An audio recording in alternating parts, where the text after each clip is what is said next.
Opening shot, a gray sky, rain tapping softly on a window. The camera slowly zooms in on a girl sitting alone at a desk, staring blankly outside. Voiceover soft, emotional tone. There was a girl named Ayla, who smiled less than she used to, laughed less than she deserved, and carried more than any heart should bear. Ayla looked like any other young woman walking down the street, but inside her was a storm made not of thunder or wind, but of memories. Memories that played on repeat. Regrets that echoed louder than the world outside.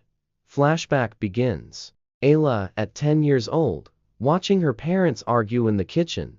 Voiceover, it began when she was just a child. She grew up in a home where silence was never peaceful, it was loud. Loud with tension, disappointment, and words that should never have been spoken aloud. Her parents fought over everything: money, mistakes, even dreams. They used love like a weapon.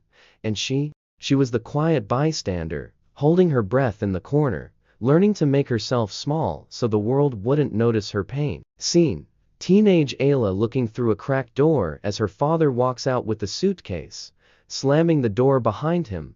Voiceover. The day her father left, the world didn't end, but something inside her did. Ayla thought if she had just been better, quieter, smarter, maybe he would have stayed. Maybe he wouldn't have looked at her like a stranger one last time and vanished into silence. Scene shifts to present.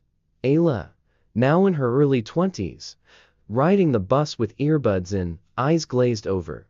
Voiceover. Years passed, but the past, it never passed for her. She walked through her 20s wearing a mask made of, "I'm fine." She smiled when people talked about their dreams, their travels, their families, but inside, she was stuck in time, still standing in that doorway, watching someone walk away and never come back. Scene: Ayla working at a small bookstore. A child runs past and bumps into her. She freezes, distant. Voiceover. People around her moved on, but Ayla, she kept reliving moments that hurt. She would pick apart conversations from years ago, replaying what she should have said, what she shouldn't have done. And worst of all, she blamed herself for things a child should never have had to carry. Scene: night. Ayla lies awake staring at the ceiling, the city's lights faint outside. Voiceover. You see, pain doesn't always shout. Sometimes, it whispers. In the quiet of the night, in the lull of a train ride, in the glance of a stranger, pain reminds you, you're not free, you're still mine. And Ayla believed it. Flashback. Her best friend Maya calling her to come out to a party. Ayla declines.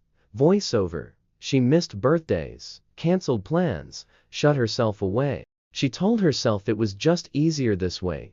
No expectations, no disappointments, no chance of hurting or being hurt, but in doing that. Opening scene. Morning light filters through a small window. Ayla stands at her mirror, brushing her hair. Her face is calm, not smiling, sad, just still. Voiceover. Gentle, thoughtful tone. There's a moment in every journey when the road forward is no longer blocked by shadows, because you've finally stopped looking behind you. For Ayla, the past was still there, but it no longer spoke as loudly, no longer wrote her story without permission. The girl who once woke up feeling numb was now beginning to feel something far more unfamiliar: hope. Scene: Ayla sits at her desk, writing in a notebook. The camera zooms in. The page reads, "Things I can't control and don't have to." Beneath it, a list. Dad's choices, old arguments, time lost. Voiceover. She used to keep journals filled with questions. Why did he leave? Why didn't I speak up? What if I had done more? But now, her pages were filled with acceptance, with truths she never had the courage to say aloud before. And maybe, just maybe, that was what healing really looked like. Not forgetting, not pretending, but finally telling yourself, it's okay to live anyway. Scene: Ayla visits the park again, this time with a small thermos of tea. She sits at the same bench. The stranger is already there, smiling warmly. Stranger. Back at Ayla, grinning. I brought tea this time. Hope you like cinnamon. Stranger laughing. That's the flavor of wisdom. Voiceover. It had become a quiet ritual these Sunday mornings, not for advice, not for therapy, but for sharing the present with someone who didn't ask her to be anything but herself. Scene. The stranger gives her his notebook. She flips through pages of poems, sketches, quotes, and life lessons written in shaky but careful handwriting. Voiceover. She didn't know why it moved her so deeply. Maybe because each page was a reminder even the wounded can leave behind beauty. He had lived more life than her, lost more than she could imagine, but he still smiled, still noticed the sky, still believed people could grow from pain. Scene. Ayla looks at one poem written in bold letters. It reads, "The past was loud but today is louder. Pain knocked but peace answered." She pauses, touched. Ayla softly. "This is beautiful, stranger, it's yours. I wrote it the day after I met you." Voiceover. She never imagined a stranger could believe in her healing, before she even believed in it herself. Scene.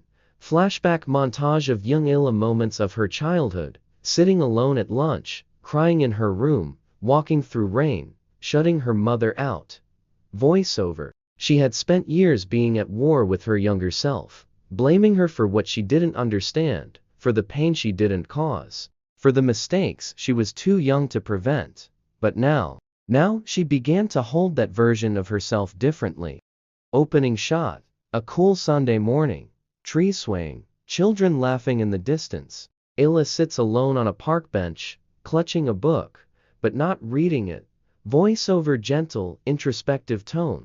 The past had loosened its grip, but not let go. Ayla was learning to breathe again, to exist without drowning in memories. But healing is not a straight line. Sometimes, it's a walk in the park, you said.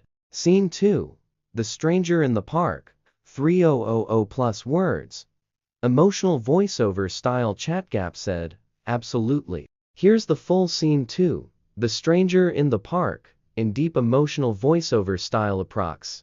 3000 plus words. Scene 2. The stranger in the park. 3000 plus words. Emotional voiceover style. Opening scene. A bright but breezy Sunday morning. Birds chirp. Children laugh in the distance. Ayla sits alone on a quiet park bench, holding a book. She's not reading. Voiceover. Gentle, reflective tone. Healing doesn't always begin with loud awakenings or grand gestures. Sometimes, it begins with a walk, a quiet place, a breath. For Ayla, this park had become her quiet escape. She didn't come for company, she came to think, to sit with her silence, to feel something, without having to explain it. But life has a way of introducing the right people, just when you're beginning to lose faith in timing. Scene. Ayla watches the trees sway, her thoughts distant. A little boy kicks a soccer ball that rolls toward her. She picks it up and hands it back. The boy smiles. She manages a faint smile in return. Voiceover. That smile wasn't much, but it was real, and for Ayla, real had become rare. As she turned back to her book, still unopened, a voice interrupted the space she protected so carefully. An elderly man, in his late 60s, sits down on the far side of the bench. He wears a cap and holds a notebook and pen. His face is kind, worn with years. "Stranger, beautiful day, isn't it?" Voiceover. Ayla hesitated. She didn't respond right away, but there was something in his voice, calm, unrushed, like someone who had no agenda. Quietly, "It is." He smiles, scribbles something in his notebook, then glances up again. "Stranger, do you come here often? You look like someone who likes quiet." Voiceover. She almost lied, almost said, "Just passing through," but something about him made her tell the truth. Ayla. "Every weekend." Same bench. Stranger chuckling. "Ah, a creature of habit. That's how the world keeps spinning. People like you." They sit in silence for a while. The stranger continues jotting something down. Ayla glances. "Oh, Ayla, are you writing something?" Stranger. "Always, sometimes poetry, sometimes thoughts. Today, regrets." Voiceover. The word hit her like a wave. Regrets. She looked away, suddenly uncomfortable.